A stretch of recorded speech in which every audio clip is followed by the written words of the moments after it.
एक ऐसा क्वेश्चन जिसका हर इंसान आंसर जानना चाहता है कि आखिर समुद्र के नीचे क्या है, यह कितना गहरा है और इसके अंदर आखिर क्या है।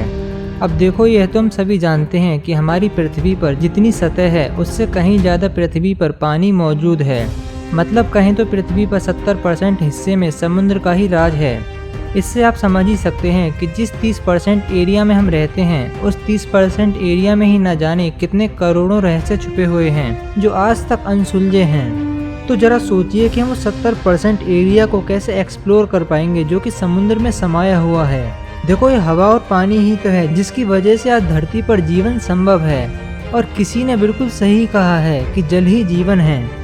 आपकी जानकारी के लिए बता दें कि दुनिया का कोई भी इंसान समुद्र में केवल 800 फीट यानी 250 मीटर तक ही अंदर जा पाया है, क्योंकि कोई भी इंसान अगर इससे ज़्यादा समुद्र के अंदर जाने की कोशिश करता है तो वहाँ मौजूद दबाव के कारण उसके फेफड़े फट जाएंगे और उसकी मौत उसी समय हो जाएगी। जी हाँ, यह बिल्कुल सच है। आपको जानकर यह हैरानी होगी कि समुद्र की गहराइयों में पनडुब्बियाँ भी सिर्फ 700 मीटर तक की गहराई तक जा पाती हैं। अगर पनडुब्बियों को इससे ज़्यादा नीचे ले जाने की कोशिश की जाती है तो पनडुब्बियों में प्रेशर इतना बढ़ जाएगा कि वह समुद्र में ही फट जाएंगी। तो अब आप कहोगे कि ये तो ठीक है कि कौन समुद्र में कितनी गहराई तक जा सकता है, पर अब सवाल तो यह उठता है कि क्या इससे ज़्यादा समुद्र के नीचे नहीं जाया जा सकता, और अगर नहीं तो फिर इसकी गहराई और इसके रहस्यों को सुलझा पाना तो असंभव है। तो देखो, ऐसा नहीं है कि समुद्र के इससे ज़्यादा नीचे नहीं जाया जा सकता। आपको बता दें कि समुद्र की गहराई को नापना कोई बच्चों का खेल नहीं है। इसको पता लगाने के लिए ध्वनि तरंगों का प्रयोग किया जाता है। सबसे पहले पानी के एक जहाज पर एक यंत्र लगाया जाता है और वह यंत्र अल्ट्रासोनिक तरंगे पैदा करता है जिन्हें कानों से नहीं सुना जा सकता। इन तरंगों को समुद्र के अंदर भेजा जाता है और वह समुद्र की तलहटी से टकराकर परावर्तित हो जाती हैं।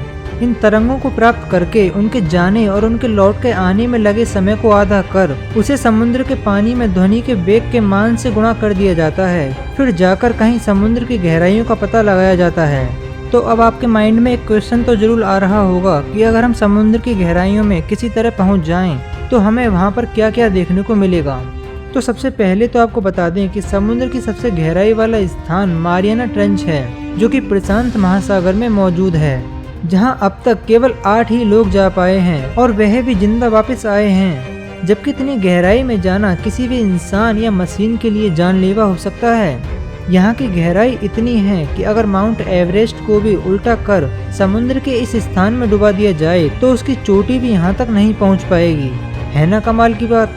अब ये तो जाहिर सी बात है कि समुद्र के नीचे जाते समय हम जितना नीचे जाएंगे तो पानी हमारे ऊपर उतना ही ज्यादा प्रेशर डालता है। तो मारियाना ट्रेंच तक पहुंचने के लिए मशीनों को उस समय कितना ज़्यादा प्रेशर का सामना करना पड़ा होगा। आपको बता दें कि जब हम मारियाना ट्रेंच की गहराई वाले स्थान पर जैसे जैसे हम नीचे बढ़ेंगे वहां पर हमें कुछ अजीब तरह की मछलियां देखने को मिलेंगी जो कि कभी नहीं सोती, और वहां हमें बहुत से अजीब तरह के जीव देखने को मिलेंगे, जैसे कि ब्लैक सी डेविल। इसे डेविल इसलिए कहा जाता है क्योंकि इसका चेहरा ही कुछ अजीब सा है। और वहाँ पर हमें कुछ अजीब तरह की शार्कें देखने को मिलेंगी जिनके दांत बहुत ही अजीब तरह के होते हैं। और धीरे धीरे आप जैसे इसकी गहराइयों तक पहुँचेंगे तो आपको यहाँ कुछ अजीब तरह के पेड़ पौधे भी देखने को मिलेंगे जो देखने में बहुत ही अजीब से होते हैं। इसके अलावा यहाँ बहुत सी मछलियाँ ऐसी भी होंगी जिनके बारे में अभी तक कोई भी जानकारी नहीं है। आपको बता दें कि एक रिसर्च द्वारा समुद्र में बहुत ही हैरान करने वाली चीज़ें वैज्ञानिकों को मिली हैं। वैज्ञानिकों को इंडोनेशिया के समुद्र के नीचे एक मंदिर मिला है। यह मंदिर देखने में काफी साल पुराना लगता है और यह मंदिर भगवान शिव को समर्पित है। इसमें स्थित भगवान विष्णु और भगवान शिव की मूर्ति लगभग 5000 साल पुरानी है। लोगों का मानना है कि यह द्वारिका नगरी भी हो सकती है, क्योंकि द्वारिका नगरी भी समुद्र के किनारे बसी हुई थी और कुछ समय बाद वह नगरी समुद्र में ही विलीन हो गई थी। भगवान विष्णु और भगवान शिव के अलावा यहाँ और भी बहुत सी मूर्तियाँ हैं जो कि पुराने समय में होने वाली पूजा पाठ को दर्शाती हैं। आपको बता दें कि जब से पृथ्वी बनी है तब से ही जल चक्र बना हुआ है और इसी कारण पृथ्वी के किसी न किसी हिस्से में पानी बरसता रहा है। जब पानी बरसता है तो वह नदियों के सहारे समुद्र में मिल जाता है और पानी का बाकी का हिस्सा जमीन सोख लेती है। यही सूखा हुआ पानी आज हम हैंडपंप जैसी चीजों की सहायता से निकाल पाते हैं। यह पानी नीचे करोड़ों सालों से स्टोर है। जब पृथ्वी पर पानी आया था और जल चक्र के कारण यह पृथ्वी के अलग अलग हिस्सों में फैल गया।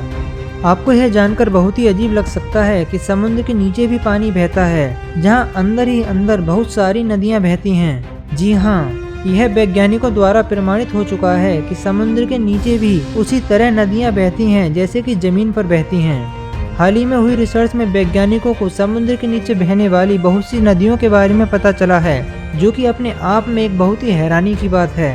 कुल मिलाकर हमें यह पता चलता है कि समुद्र बहुत ही गहरा है। हालांकि इसका तल समतल एक समान नहीं है, जिसका अर्थ यह है कि समुद्र में पानी की गहराई भिन्न भिन्न हो सकती है।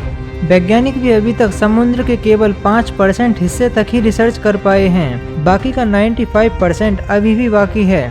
आई होप आपको वीडियो पसंद आई होगी। अगर पसंद आई हो तो वीडियो को लाइक, कमेंट और शेयर जरूर करें, और साथ ही चैनल को सब्सक्राइब कर साइड में लगी बेल आइकन को भी ध्यान से ऑन कर लें, जिससे कि आप तक हमारी ऐसी ही अमेजिंग और इंटरेस्टिंग वीडियोस पहुंच सकें। तो मिलते हैं अपनी नई वीडियो में, तब तक के लिए धन्यवाद।